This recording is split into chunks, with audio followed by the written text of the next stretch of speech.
back to you from Ignite the Mic, and today I wanted to go over how I commute to work. A lot of people have found alternative ways to get to work and opposed to driving their cars, and I think I came up with mine. So let's get into it.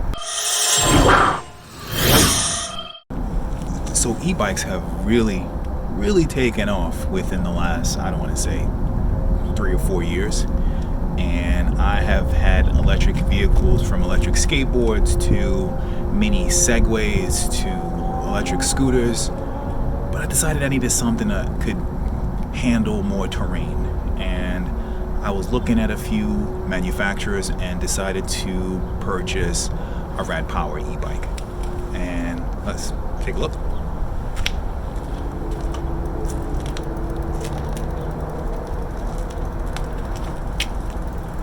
Right. So here's my bad boy. So to give you a quick description of this particular vehicle, this is the RadRover from RadPower, and they're one of the larger manufacturers of e-bikes in the United States of America. I decided to go with them because they have a reputable brand and pretty decent customer service from what I've experienced or what I've heard as well.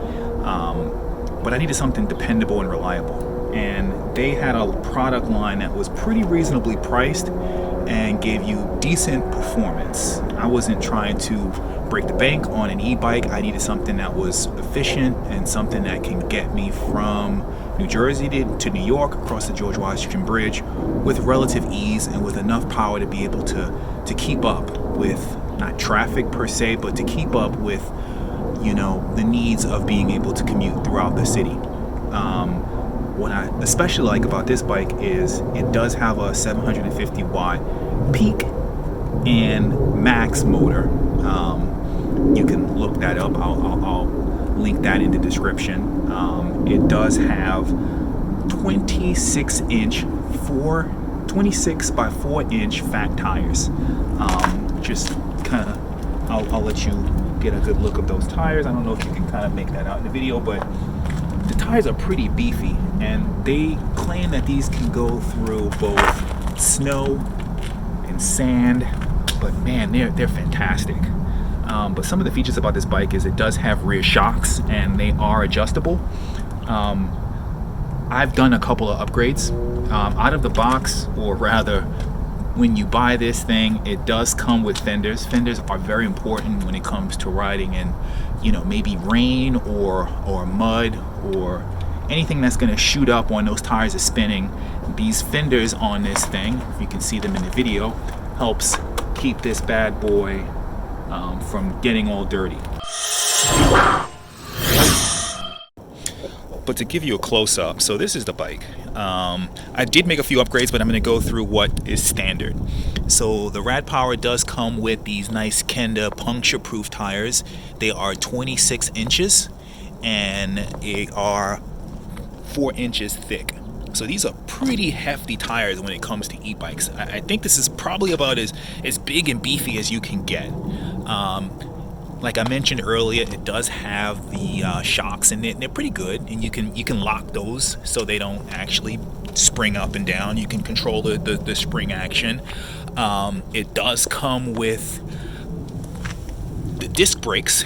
They're not hydraulic. They work pretty well for me, so I'm okay with that. It does come with a pretty decent battery. This particular unit is a 48 volt with a 14 amp battery. If you're not familiar with those specs, I would recommend that you kind of go and do your research. That probably won't make a whole lot of sense to you. It does come with, you know, a rear hub brushless motor, which, like I mentioned earlier, is a 750 watt motor, and that in my opinion, it works very well. These particular units do come with integrated lights, so it does have the integrated tail light, and that does stay on once the bike is on and you've engaged the lights. This particular unit also has the front light. This is not the front light, but I'll go into that in a minute, why that isn't the front light that's there. This has the Shimano, the gear shifter. This is, I believe, 7 gear bike, and this does have a pretty nice shifter. I do like it. You press the button and it brings it down, and then you kind of click it back into place. Trying to figure out some of the other standards. I think that's pretty much it. So let me go into the upgrades. So what I've done is I added both left and right rear view mirrors. This is very important. I'm riding in New York, and man, it gets dangerous. Also, I do wear a bike helmet, or rather a kind of hybrid bike motorcycle helmet that isn't DOT approved, but it's really more effective than your standard bike helmet. So I needed something that can kind of take Bluetooth calls. So that's a little Bluetooth speaker. I don't blast music. These speakers aren't really designed for that. I also, of course, needed something to hold my my cell phone, and this is probably what everyone has. This is a pretty beefy, pretty sturdy phone holder. You put that thing in there and you screw that on, and your phone isn't going anywhere. This thing is pretty solid.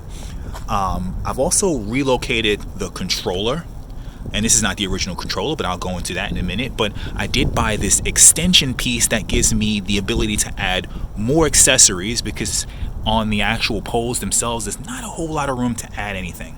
After adding these side mirrors, there was really not a whole lot of space left. So the Bluetooth speaker, the side mirrors, the phone holder, and I've added an alarm system and a horn. Now this thing is, man, that thing is loud. I'll let you hear that in a moment.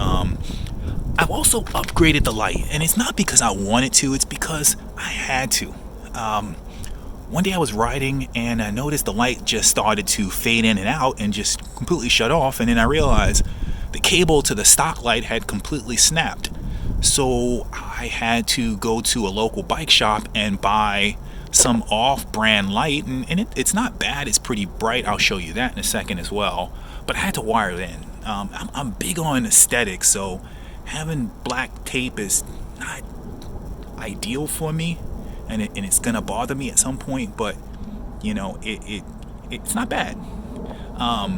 But the thing I like about this light is this light was originally designed with a bracket that is designed to mount on the handlebars, but the bike shop did something unique with it. Kind of did this L bracket kind of thing, made some holes, and kind of made this arm extension that allows you to mount this particular handlebar intended light onto the placement where the bike light would typically be on this particular bike if you were to buy it from the manufacturer. So I really like that. So I've added that. Another thing I've added, which is extremely important, and this is from another, I think, e-bike manufacturer, and I think it's called Pego, if I'm saying that correctly. I'll definitely put that in the description. They have a pretty nice lock, and this one is pretty beefy. I'll show you how long that is in a moment as well. I've also had, and I've added quite a few things, just a little pouch. I like to have some nice convenience. It's pretty small. All it does is it has enough space to hold my keys. So I use that little zip pouch, which is zip tied there, to hold my keys. And as you can see, that you might see there's a color scheme going on. So the stock bike ducks come with nice leatherette black handle grips. This one I upgraded to the brown to kind of go with the theme of this nice, very comfortable, very large seat, which I did get from Amazon. I will certainly link that in the description. And I bought that first, and then I had to buy the handlebars to match. And then, of course, I do have a 9-year-old son, and he is probably as venturous as I am. So I had to get a back seat, which it's not something that you can buy. I kind of took this from an old e-bike and added some parts to kind of make it fit on my rear rack. Now the rear rack is also something I added. It is an aftermarket. I don't remember the brand and where exactly it came from, but it's convenient. I strap a lot of things to that when I need to get food or pick something up for the family. And I also added these saddlebags. Now, oddly enough, these things are a very good quality bag, and I bought them for about $10 on Amazon. I think they made a mistake, because the moment I bought it, the price shot up to about $80, and it came with 2 for $10. So amazing deal. So I was very impressed with that. And of course, this has the derailleur. this particular standard bike, and then going back to the stock stuff, does have the ability to protect the chain from, or rather, if you're riding, the chain from snagging onto anything. This does have the Acera derailleur. If you care about derailleurs for the e-bikes, I don't find it all that helpful anymore, and I will explain that to you in a moment as to why that is the case. But yeah, in a nutshell, that's really all the things that I've added on, with the exception of one important thing, and this is extremely important. Now, this bike has power, and a lot of people are very happy with it, but in comparison to some of the other manufacturers, it doesn't have the oomph that you would expect. I ride in the city, and there are a lot of people riding e-bikes, specifically delivery people, and they were zooming past me, and I'm just scratching my head like, man, I just spent about $1,600 for this bike. What's going on? So this very well-known, online, I want to say, he owns a bike store, and he's very knowledgeable when it comes to e-bikes. A lot of people may know who you are. The company formerly known as Bolton, which is now Area 13, sells this upgrade kit. And in this upgrade kit, it comes with a new LED screen, it comes with a new set of buttons, and it does come with this controller. Now, what this controller and all these three parts does to this bike is essentially transform this thing into a mini rocket. Like it doesn't feel like the same bike. Now it is, and you can read online, it does not give you any additional speed, but it certainly gives you that instant torque. It gives you that hill climbing ability that you cannot get with the stock controller, and it's wonderful. Now I'll turn this on for you to kind of give you an idea of what this is doing, and you can see his old logo that pops up. Now it does give you a nice color LCD screen, and it provides basic information. You can see at the top corner here where it's showing you the current voltage. This gives you the options to choose your pedal assist. It tells you the current temperature, and it tells you the distance you've traveled since you've installed this unit. It obviously, I've clocked up a lot more miles in this bike than what is shown on this particular unit, but this thing is wonderful. But let me show you the light now. So the way you turn it on is you hold down this bike, and it does a couple of things. One, it turns on the tail light. I don't know how that's going to show up on the camera, but it does allow you to have that steady tail light, and it does engage when you press, if I can get that, the brake. So it does engage when you press both brakes, which is lovely. And there is a button, and a lot of people don't actually know this, where you can hold that down and it'll cause that to flash. I don't use the flashing. I guess it could come in handy, and I might use it one day when needed. But this light is phenomenal. Now, the stock light is not bad. It was more of a let people know that you're coming kind of light, but this is a I need to see what's in front of me kind of light. I mean, it is bright. It's a little bigger, it's a little more beefier, and it wasn't bad. I think I bought it from this local bike shop I just happened to have driven past when I was buying food right across the street, and this cost me about $40.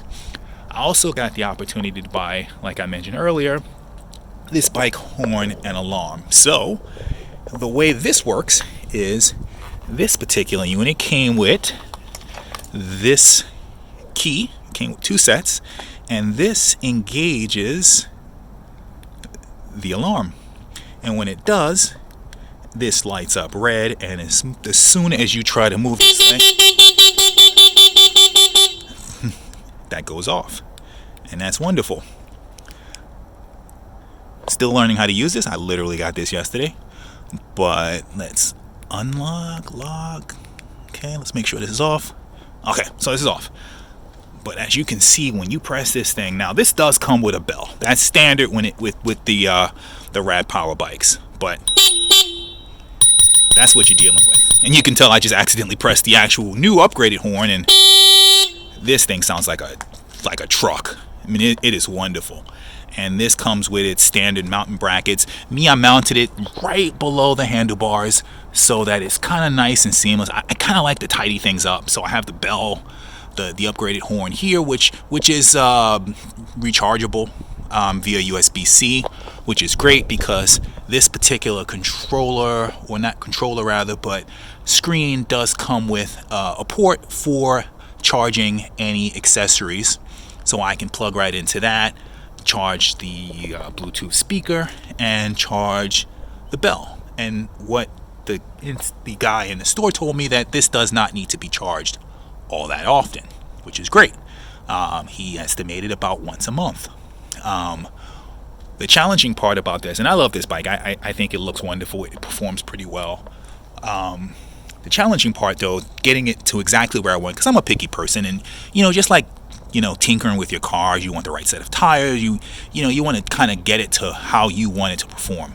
And for this particular bike, this controller, which is significantly larger, the older unit, like I mentioned earlier, has about 14 amps, and this is about 35. So this kind of, and I am no e-bike expert, but my understanding is this kind of beefs the voltage up to about, not voltage, but it shoots the wattage up to about, I've seen about 1100 watts, which is kind of what I think is doing. It's just giving more power to the motor and causing it to just take off a lot quicker than what the standard controller would give you. So that's a wonderful thing. Now, all I've done since I've owned this bike for the last, I want to say 5 months, I've put about maybe 700 miles on it. I've replaced the brake pads, which I've done myself. It's relatively easy. For this, the front has a quicker release wheel, so I had to just remove that wheel and remove a cotter pin, and those pads come out. The same with the back. The only exception is when you take the back wheel off, you may have to take off the motor connector, and you have to kind of move the chain out of your way to get that wheel off, because the wheel does have to come off when you're replacing those brake pads. And it's not easy. I mean, it is easy. It's not a tough job. A lot of people are intimidated by things. This could be somewhat intimidating. We're talking about a bike. We're talking about a motor, controllers, batteries. There's a lot going on. But this particular bike, man, it's tough, and unless you're banging it around, you're not going to make a mistake and break this thing. I installed this controller, which has quite a few wires coming out of it. It required me to take the old controller off, remove all the wires.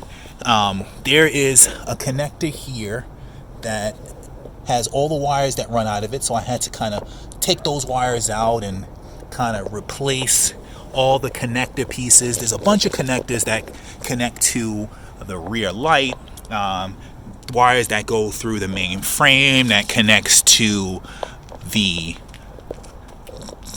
brakes, the brake cutoff, the lights, the controller, all these wires that control this unit, and of course the main wire that's going into the motor.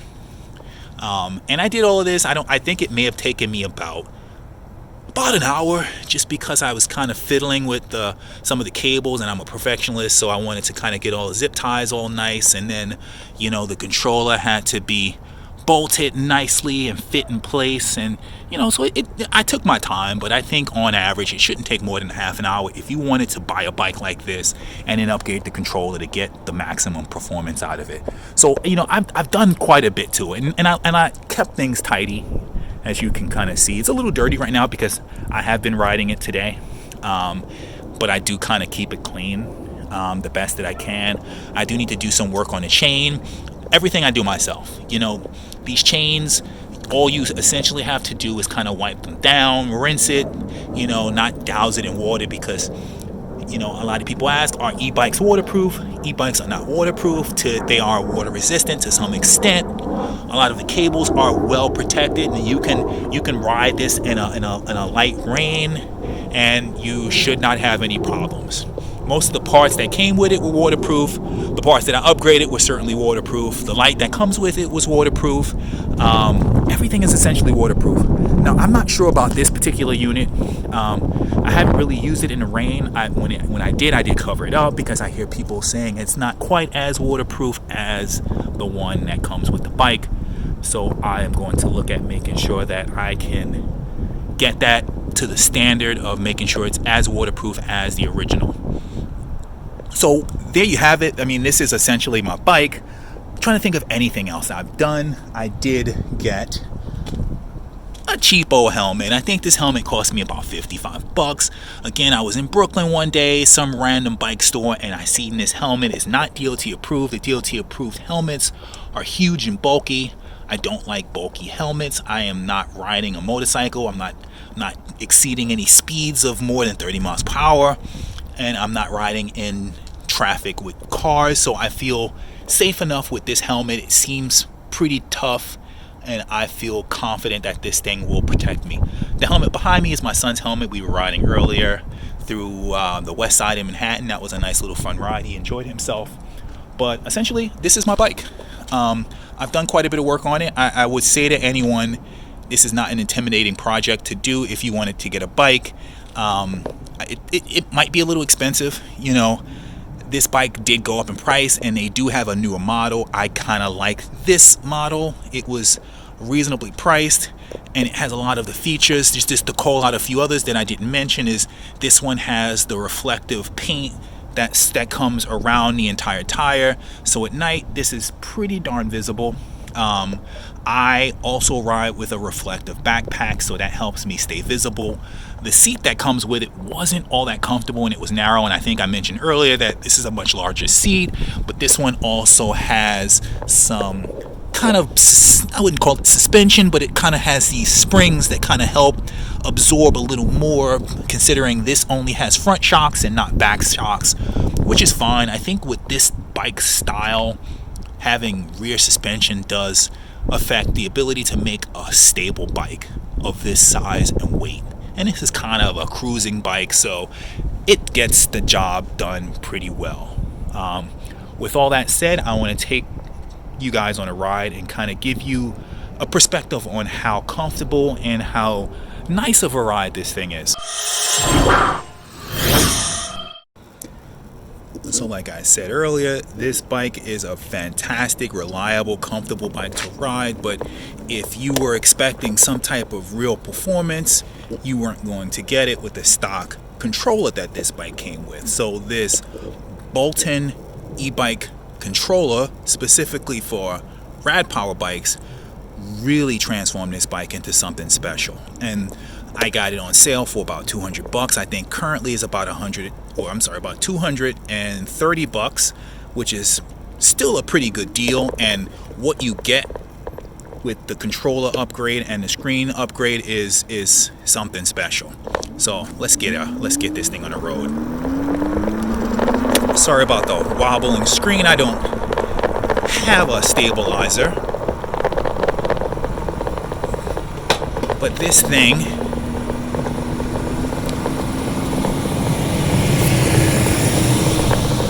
performs pretty well, in my opinion.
This is a pretty steep hill. With the original controller, I struggled to get up this thing. This upgrade, it's like the hill is not even here. It's wonderful.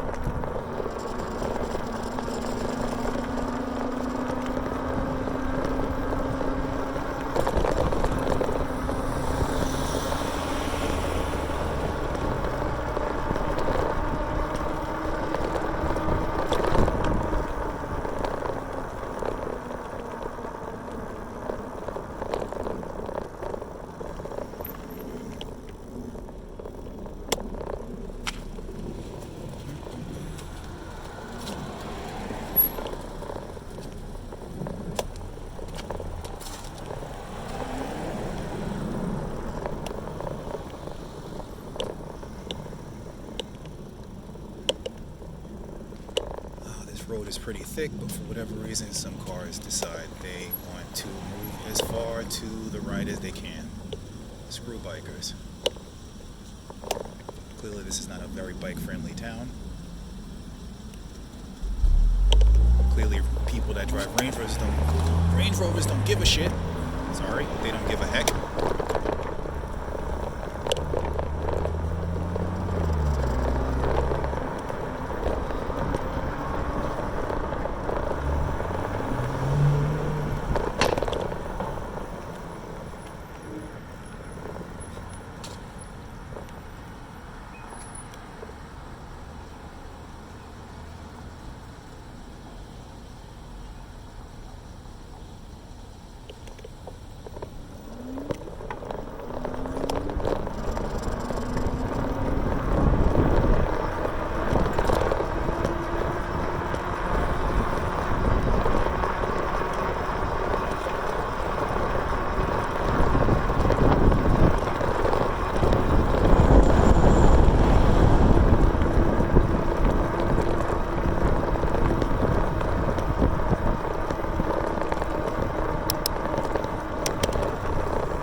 Understand people ride regular bikes for a workout, maybe for fun, but when you just need to get somewhere and you are either not wanting to drive your car, this is the way to go. I mean, I'm not trying to work out right now. I need to get somewhere. I don't have to worry about parking when I get there. I don't have to worry about filling the gas tank up. Man, this is about as convenient as it gets.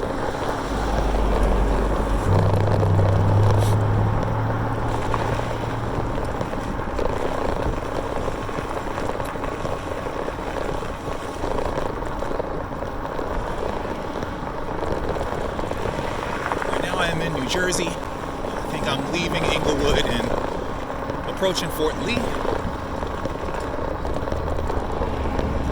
Are notorious for having people that don't really pay all that much attention to how they drive, don't really signal all that well. I mean, it's a bit risky, so I have to kind of really pay attention when I'm around here.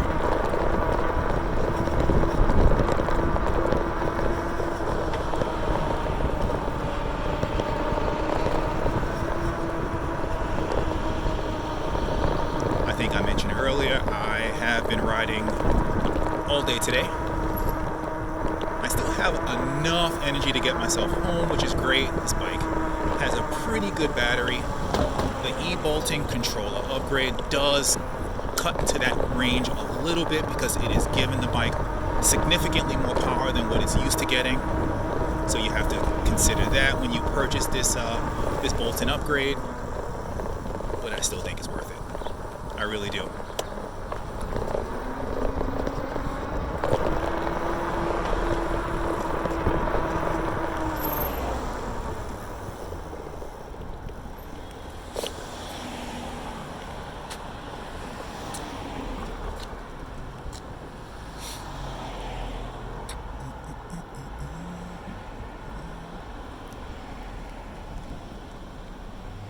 now my bike is telling me it's about 53 degrees Fahrenheit, which is wonderful. We have been seeing consistent weather that was just hovering above the freezing point, which in the United States, where we use Fahrenheit, that's about 32 degrees Fahrenheit. So 55 degrees is a welcome.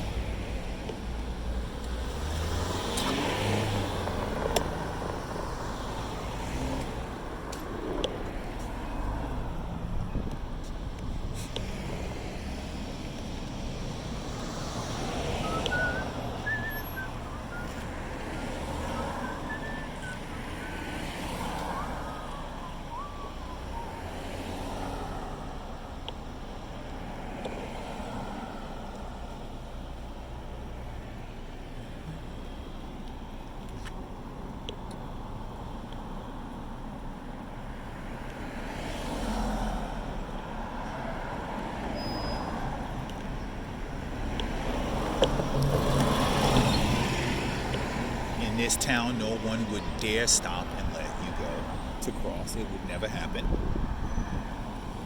So I have to wait patiently.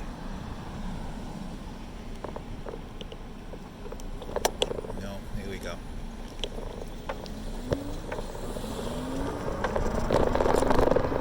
Guess I gotta be aggressive.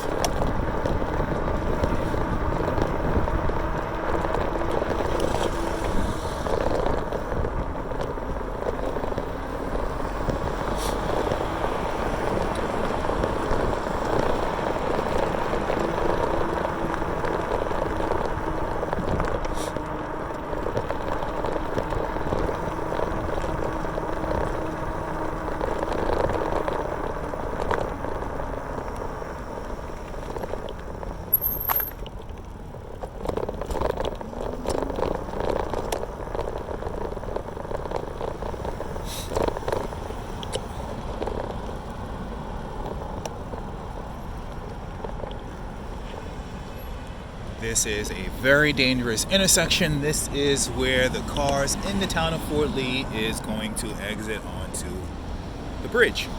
That is the entrance to the low level, and this turn is dangerous. Let's see if I can get across safely. All right.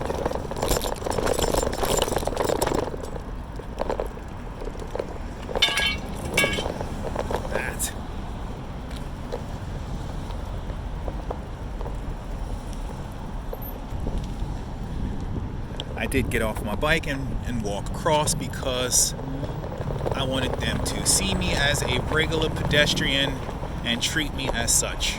Not be annoyed by the guy that's riding an e-bike that almost looks like a mini motorcycle.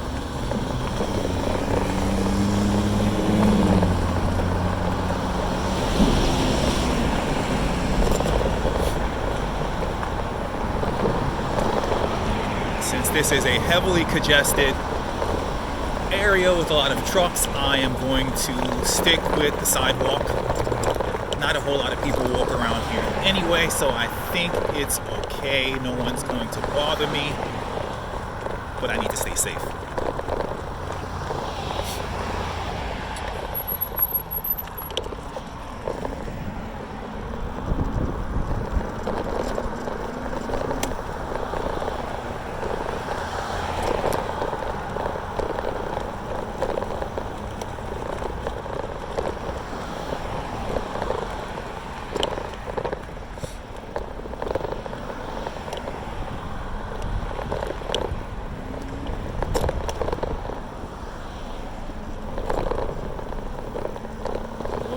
Notice riding bikes is a lot of people know how to steer a car, but they don't know the rules of the road.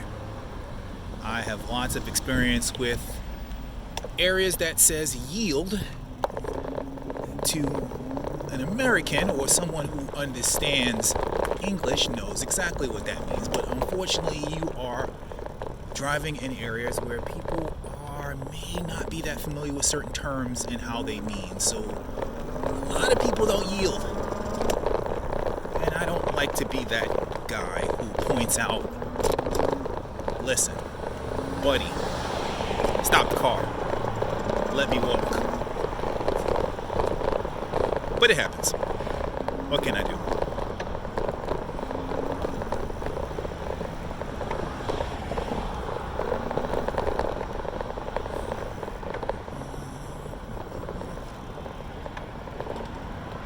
Right now, I am going to take a slight detour to